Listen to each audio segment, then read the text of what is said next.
Отец Стефан, добър ден! Добър ден! Добре дошли в храма ни.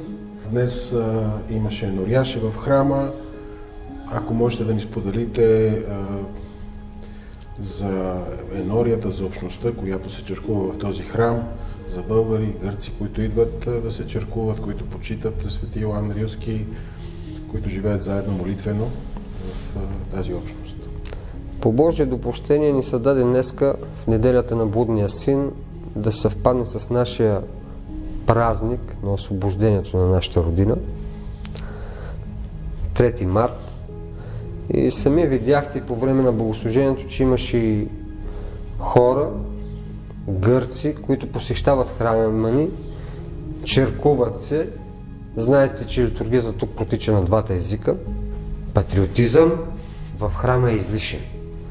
Който е чел история, знае, че храма, че вярата, че църквата са градивният елемент на нашето освобождение, който не е от история да чел, да си я прочете. И ако намери нещо ново, ще чакам с радост да ми го покаже лично. И ще бъде негов последовател, който ми каже, че в освободителните войни църквата не е вземала пряко участие и то първо място, е лъжец пред себе си. И ние имаме радостта и честта да имаме храм в Атина, който храм е в чест на нашия светец български Йоан, Рилски чудотворец, по Божие допущение и милост, който се моли за нашите души, който е правил много чудеса, не само на българи, на румънци, молдовци, че и гърци го знаят. И имаме тази възможност да имаме свое място в Атина, в център, буквално, защото някои казват, ма далече е нашия храм от център. Не е далече. За столица не е далече. На 15-20 минути от център с превоз. Не е далече. Желание трябва. Вяра трябва. Казахте за това, че сте приканвали хората да си остават самоличността, светската самоличност, навлизайки в храма. А тръгвайки си от храма, имате ли усещането, че си тръгват с една променена самоличност, обогатена самоличност, която е православна, християнска, или просто пак си взимат личната карта и продължава света както си върви? Тя самоличността е една. Лицата, които слагаме, маските на лицата, които слагаме върху нас, са много. Но вярвам, че тук, когато влезем на литургия и когато излезем, сме свалили маските. Излиза истинската самоличност. Защото много пъти хора, които ги познаваме, имаме пряк контакт с тях от години и ги познавам житието и битието им, какви са им слабостите. Като миряни, виждам, че когато излезе от литургия, този човек има едни задръжки. Т.е. задръжки, една борба с себе си. Съвсем друго лице излиза от църквата. Докато ако предния ден си го виждал или си се срещал с него, виждаш, че този човек е отдаден на своите страсти. Усещаш го по говора, по погледа. Да си го кажем по клюките. Тогава разбираш, че този човек наистина и този човек търси църквата. Този човек иска да дойде на църква, защото знае, че му тежи това, което прави. Това, което през седмицата върши, той го усеща и слава на Бога, че има такива хора. Слава на Бога, че търсят пътят към църквата, да са изтожери за нас, защото виждайки такъв човек, ти почва да се запитваш, аджиба, аз какви ги върша? Защото по-лесно е на човека да съди по събрата си. Това се отнася за всички миряни, свещеници. По-лесно е да осъдиш другия, отколкото да изкараш твоите грехове отпред.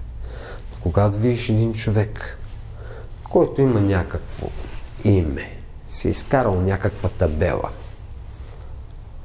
в живота, интригант, клюкар, еди, какво си еди, казвам го образно, и видиш, че този човек се бори със себе си, е в църквата. Казваш, велик си Божи, защото си допълснал този човек да се осъзнае. И не казвам не случайно, днес се съвпадна нашия празник с точно с притчата, която казва Господ на народа за блудния син. Та всички сме блудни синове. Всички искаме спасение, но кога ще се осъзнаем? По-добре да сме блудния син, отколкото да бъдем като първородния син.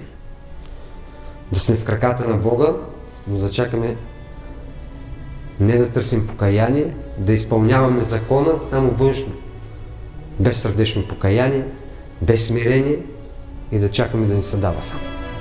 Κυρία Ντίνα, καλημέρα. Καλημέρα. Τι κάνετε, είστε καλά? Καλά. Μπράβο. Μια χαρά. Να μας πείτε λίγο για σας, για την εκκλησία εδώ που είστε. Ναι. Μένετε στη γειτονιά? Ναι. Πόσα χρόνια? Είμαι από το 89. Από το 80 είστε στην περιοχή εδώ που μένετε. Ναι. Και έχετε συνδεθεί με αυτό το ναό, πώς ήταν ο ναός παλιά? Εδώ όταν ήρθα απαγόρασα το διαμέρισμα, λειτουργούσε η εκκλησία. Τη βρήκαμε και λειτουργούσε. Την Λειτουργούσε ως? Αγία Μυροφόρες. Εδώ έχουμε κάνει γάμους, εδώ έχουμε κάνει βαφτίσια, μπιμπόσιμα, τα πάντα. Κάποια στιγμή ο Πάτερ Ηλίας, ο ιερέας δηλαδή, δεν ξέρω με τι τρόπο τα είχε βρει και ήθελαν να την μεταφέρουν την εκκλησία. Να κάνουν μεγαλύτερη κάπου. Να κάνει μεγαλύτερη, του δώσανε κάποιο οικόπεδο, δεν το έχουν αγοράσει, το επάνω. Δεν ξέρω πώς είχε γίνει και την μεταφέρανε. Το οποίο δεν είχαμε πάρει η γειτονιά, δεν ξέραμε τίποτα. Κανένας μας. Κάθε Κυριακή ερχόμασταν εδώ και λειτουργούταν η εκκλησία. Κάποια στιγμή φορτώσανε τις καρέκλες Κυριακή απόγευμα και τις μεταφέρανε πάνω. Στην εκκλησία. Στην εκκλησία. Η κυρία απέναντι που έχει πεθάνει, είδε που φορτώσαν τις καρέκλες ένα αυτοκινητάκι, αλλά δεν ξέρανε τι γινόταν. Τέλος πάντων, έρχεται η Κυριακή, δεν χτυπάει η καμπάνα. Για να ακουστεί η καμπάνα. Ακούστηκε πάνω. Λέει θα κάνουμε μεθαύριο στην καινούργια εκκλησία. Τα εγγένεια, στην καινούργια εκκλησία. Μαζεύτηκε όλη η γειτονιά, πήγε επάνω. Ήταν ο πατέρας του ιερέα που είναι τώρα επάνω. Τον έλεγαν ο Πάτερ Ηλίας. Αυτός με στεφάνωσε εμένα. Εδώ έγινε ο γάμος μου. Η εκκλησία ήταν ρήπια. Τα είχαν πάρει ό,τι καντήλια, εικόνες, ό,τι είπαν. Μέχρι που είχαν βγάλει και το ρολόι της ΔΕΗς. Και όταν ξεκίνησε εδώ, 3-4 χρόνια ήταν κλειστή η εκκλησία. Δεν λειτουργούσε πάνω. Κάποια μέρα ήρθανε και μετράγανε. Αυτό είναι ποια εποχή περίπου? Πρέπει να ήταν το 10. Το 2010. Το 2010 την ανοίξαμε.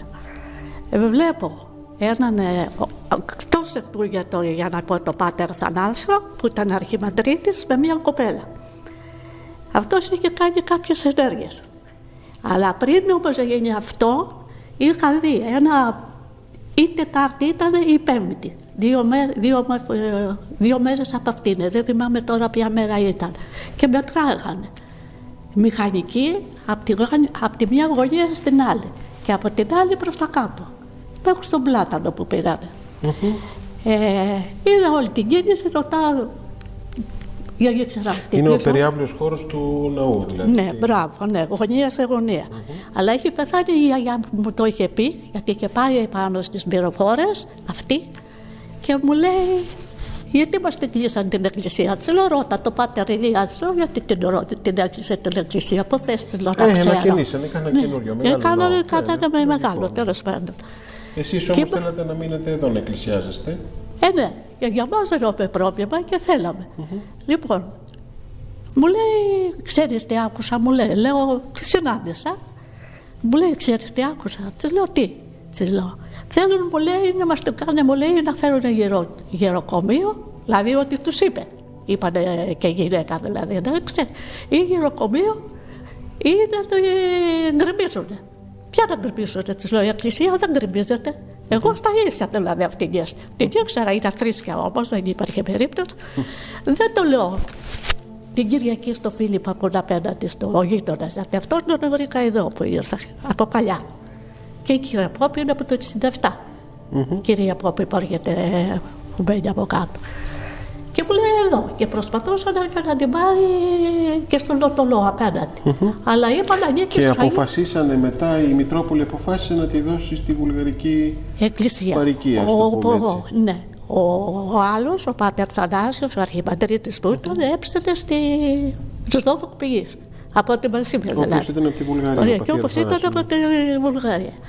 Και εκείνος ανέλαβε εφημέριος αυτό το νόμο. Και πήρε το μέρος και εμείς όλη αυτή η γειτονιά, όλοι μας δηλαδή, δεν θέλαμε να μας την γκρεμίσει, να μας την καταργήσουν την εκκλησία. Οπότε στηρίξτε την προσπάθεια να αναλάβει ο πατήρ Αθανάσιος και να γίνει η βουλγαρική εκκλησία. Και να δουλέψει κανονικά η εκκλησία. Γνωρίζετε ότι θα αλλάξει αφιέρωση και θα είναι αφιερωμένος ο ναός στον Όσιο Ιωάννη της Ρήλας. Αυτό τον ονόμασε όταν ήρθε. Να μας ειλικρινείς. Γνωρίζετε εσείς για τον Όσιο? Λοιπόν,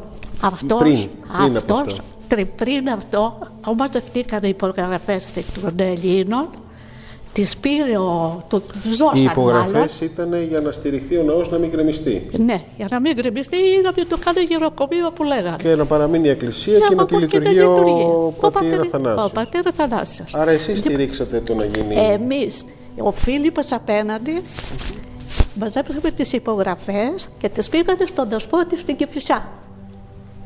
Ανήκει στη Μητρόπολη. Το μεγάλο, δεν ξέρω τώρα. Ναι, πάντως εκεί πήγαν. Ναι. Εγώ δεν πήγα, να είμαστε ειλικρινείς, γιατί δεν μου το πάνε από βράδυ. Αναφερθήκατε στην Μητρόπολη, τέλος πάντων. Ναι, με τις υπογραφές μας, ας πούμε, με τα ονόματά μας, με όλα εντάξει. Πήγε αυτός εκεί πέρα, του δώσανε το κέικ και ήρθε και πήγε και πήρε τα κλειδιά από τον Πάτερ Ηλία. Δεν λειτουργούσε ακόμα. Ο πατήρ Αθανάσιος πήρε τα κλειδιά από τον πατέρα Ηλία. Από τον πατέρα του. Λοιπόν, αρκετά ήταν κλειδωμένη η πόρτα έξω με αλυσίδες. Προσπαθούσαν. Ο Πάτερ Αθανάσιος, ο Άγγελος, 2 και η γυναίκα του Άγγελου ήταν, δεν θυμάμαι και το όνομά της τώρα. Ναι, για να ανοίξουν την εκκλησία. Εγώ τους είδα από το παράθυρο. Κατεβαίνω κάτω. Τι κάνετε και έτσι εδώ? άνοιξε η εκκλησία. Και έτσι λειτουργήσε η εκκλησία. Άνοιξε το αυτό, βάλαμε γεννήτρια. Γιατί μπήκαμε κατευθείαν το Πάσχα, λειτουργήσε κανονικά όλη τη βδομάδα. Από την Κυριακή του Βαΐου. Πρακτικά δεν χάσατε τη γιορτή, το Πάσχα δεν το χάσατε. Δεν το χάσαμε, δεν λειτουργήσε. Και αυτό το μας ευχαρίστησε και πάρα πολύ. Δεν είχαμε και επιτάφιο. Βρήκε αυτός επιτάφιο, δεν ξέρω από πού το είχε βρει. Το έφερε, το στολίσαμε, κάναμε και την Ανάσταση, είχαμε και κόσμο. Και τη δεύτερη χρονιά σμίξαμε οι επιτάφοι. Οι κοινότητες, οι επιτάφοι κτλ. Μαζί. Ωραία ήταν, δεν ήταν αχάριστος.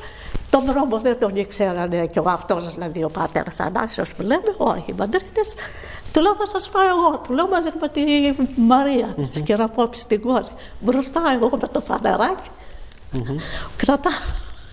κρατάγαμε για τον επιτάφιο δηλαδή, ευχαριστηθήκαμε όλοι.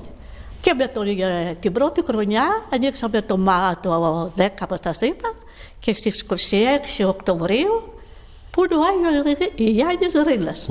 Είχε φέρει αυτός, ο Πάτερ δηλαδή ο Θανάσιος και Έλληνες παπάδες είχαν έρθει, φέρανε φαγητά απ' έξω. Έγινε πανήγυρης δηλαδή. Ναι, τη γιορτάσανε και λέμε καλά, όχι ψέματα. Αυτή που σου λέω που έχει πεθάνει που είπε η κυρία Λένη, ήρθε και αυτή. Αυτή χωνότανε λίγο μέσα στα μέσα δηλαδή και λέει, τι λέει, θα μας την πάρουν οι Βούλγαροι και δεν βάζουν ούτε μια σημαία. Πετάγεται αυτός και λέει, ο Φίλιππος τι κάνει. Αν δεν είχα λέει τη σημαία να φέρω λέει τη σημαία.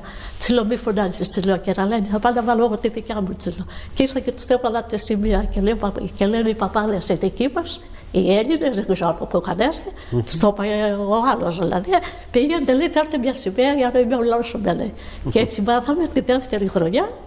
Μας το είπε Άγιος Γιάννης Ρήλας. Την ονομάτισε δηλαδή Άγιος Γιάννης Ρήλας. Και έτσι το ξέρουμε. Και ηρέμησε το πράγμα. Ήρθε ο Άγιος και ηρέμησε τα πράγματα. Ήρθανε και αυτό. Ωραία. Και τώρα Λειτουργεί κανονικά. Πώς είναι τώρα, δηλαδή είναι από το 10, όχι. Ο Πάτερ είπε, ο Στέφανος πρέπει να έρθει ή το 17. Είναι τώρα πάνω από 10 χρόνια. Δηλαδή εκεί πρέπει να είναι. Αλλά θέλει η Εκκλησία, θέλει βοήθεια. Θέλει βοήθεια. Θέλει βοήθεια. Ό,τι μπορεί ο καθένας μας μπορούμε να προσφέρουμε. Ό,τι μπορούμε. Ό,τι μπορούμε. Ευχαριστούμε πολύ. Να είστε καλά. Ευχαριστούμε. Αυτά. Българската общност поддържа този храм, тя живее в този храм, доколкото могат хората да идват в техните задължения и ритъм. Където казахте, че българската общност се грижи за този храм, една малка поправка, дори някой да ми се разсърди. Българската общност не се грижи за този храм. Определени хора, защото когато кажем общност, се предполага за голям брой хора. Нали общност, не за 10-20 човека. Тук говорим за храма, който се обгрижва максимум 30-40 човека. Максимум. За да се смени покривът, да се направи таванът, да се боядиса. Тези 30-40 човека бяха не българската общност, колкото и да е да се струва на някой, нали, изказване грубо спрямо общността. Това е истината. Това е истината. Храмът се поддържа рядко с пари от Външно министерство, които се отчитат до стотинка на Външно министерство, защото няма кой от държавата да ти даде. Това не са проекти други. Да даваш без да получаваш. Храмът покривът се направи с пари, които бяха отпуснати буквално наполовина от Външно министерство. Всичкото друго сме тичали тези 30-40 човека, където казвам. Тук, за да има този храм покрив. За да има този храм таван.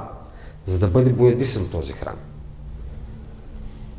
Общността, за съжаление, се проявява, когато правим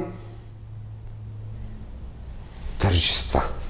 То пак се показва по начин, в който идва, как да го кажа, само да получи без да даде. Защото трагично е да видиш в двора на храма, да го кажа така образно, 200 човека насядали отвънка по пейките с кафета, а вътре в храма 30-40. С чужби Бога ми, дойдохме за храма да дадем почет на храмовия светия, дойдохме да дадем почет Бога да се черкуваме или дойдохме да се видим, да си поприказваме. Представете си, по документи имах една информация, в посолството ни бяха най-малко обявени 80 000 българина. 80 000 българина. Представете си 80 000 българина какъв храм можеше да се създадат тук. Не да се намираме в храм, който ни е преотстъпен. И трябва да кажем едно голямо мерси и благодаря на гръцката архиепископия и в частност на митрополия Илион, на митрополит, негово високо превъзходителство Атинагорас. Че ни са дали този храм, независимо, че е бил станал апотеки, независимо, че даваме пари, сме дали и трябва да дадем много още, за да го поддържаме. Да, но е храм. Да, можем да се събираме. Да, можем да се молим народен език. Да, може да чуеш Евангелието на български, апостола на български. Καλημέρα κύριε Νίκο. Καλημέρα σας. Καλημέρα, χρόνια πολλά. Επίσης. Εκκλησιάζεστε εδώ, στην εκκλησία του Αγίου Ιωάννη της Ρήλας, στην Αθήνα.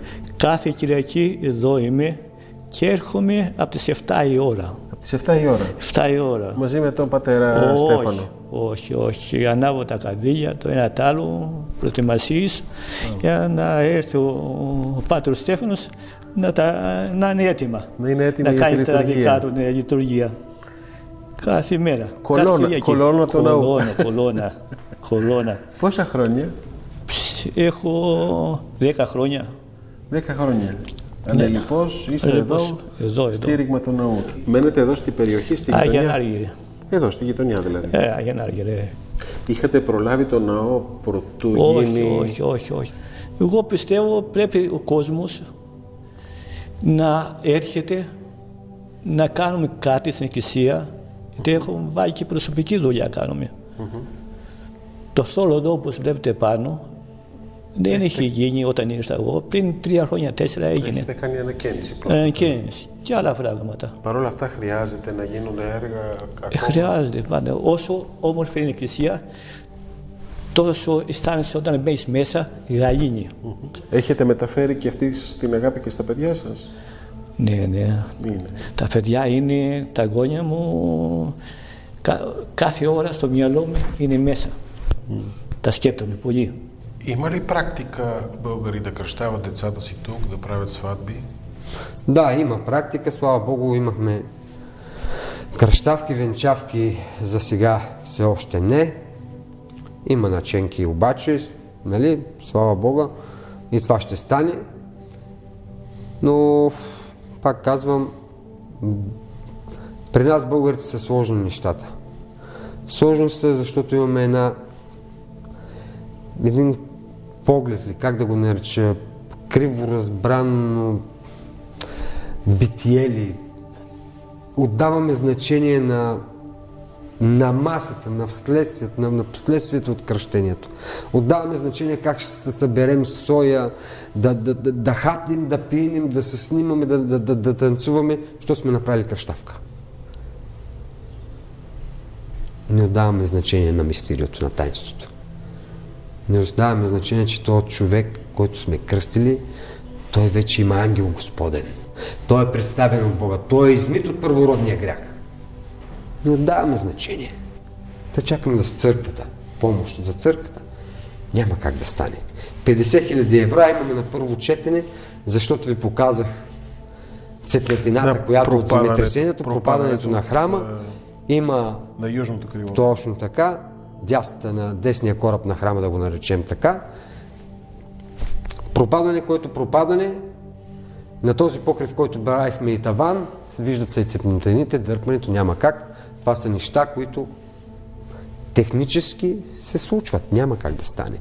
Нов покрив, нов таван, но се виждат от пропадането как дърпа и се разтваря. Тоест това означава, че трябва да се подсилят основите. Разбира се. Един много сериозен, много сложен ремонт. Ремонт и процес и скъпоструващ. Но на мен ми е болно за нас, като нация, които сме патриоти, които са бием в гърдите, които когато има празник сме първи с знамената и когато празнуваме сме първи в кръчмите с селфитата и знамената. А де-факто ни няма. Де-факто ни няма. Днеска правихме панахида за загиналите, знаехте, бяхте тук.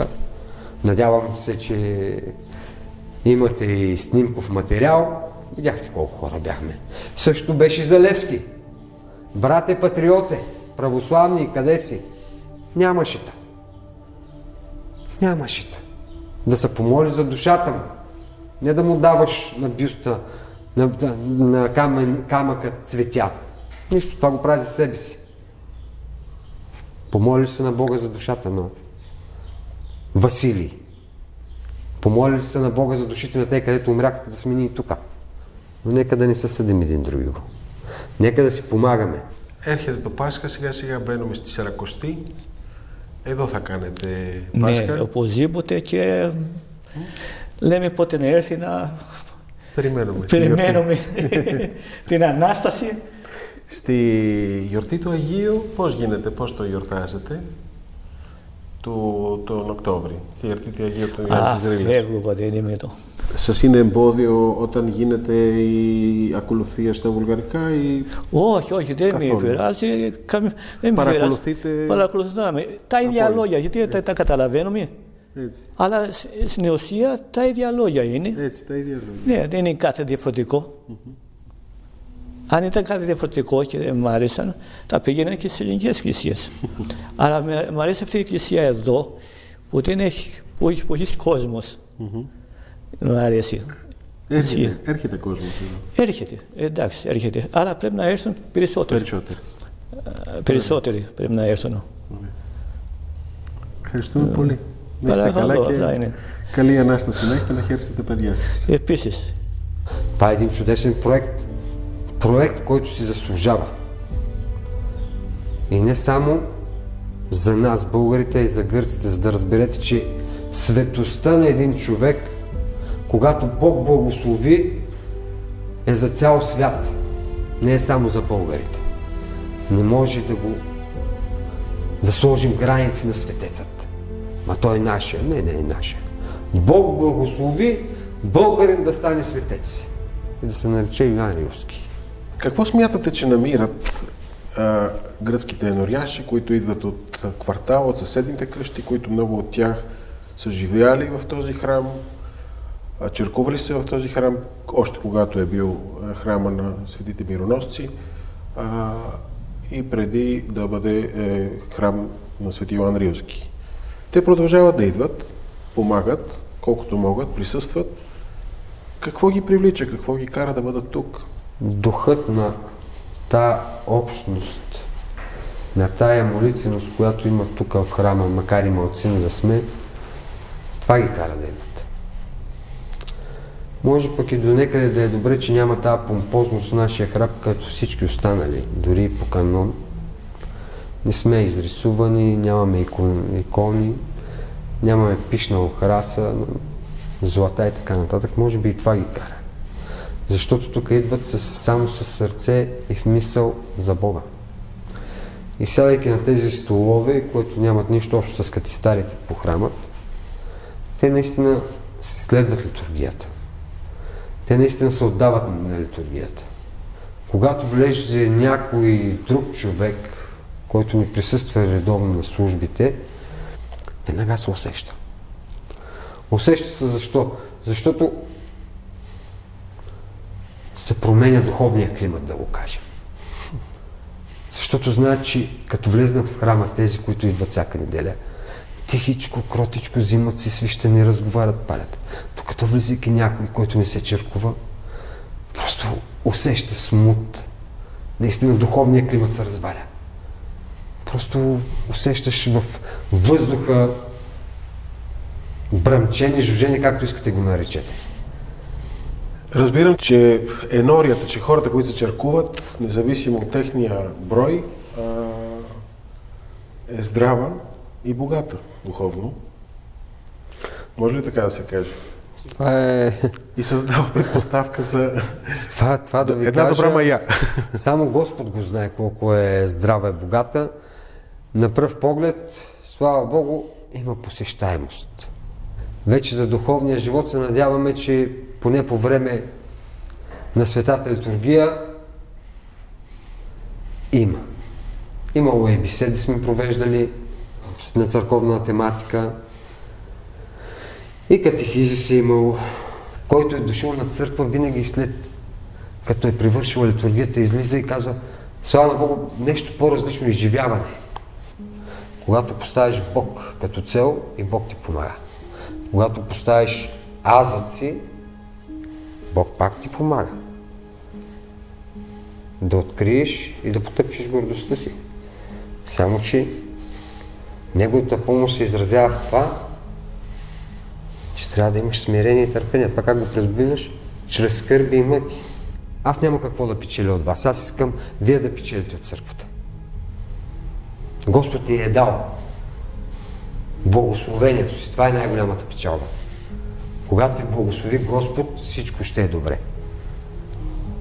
Искам да кажа и благодаря, че имам възможност да бъда така окситимус, както казват гърците, пак за първи път.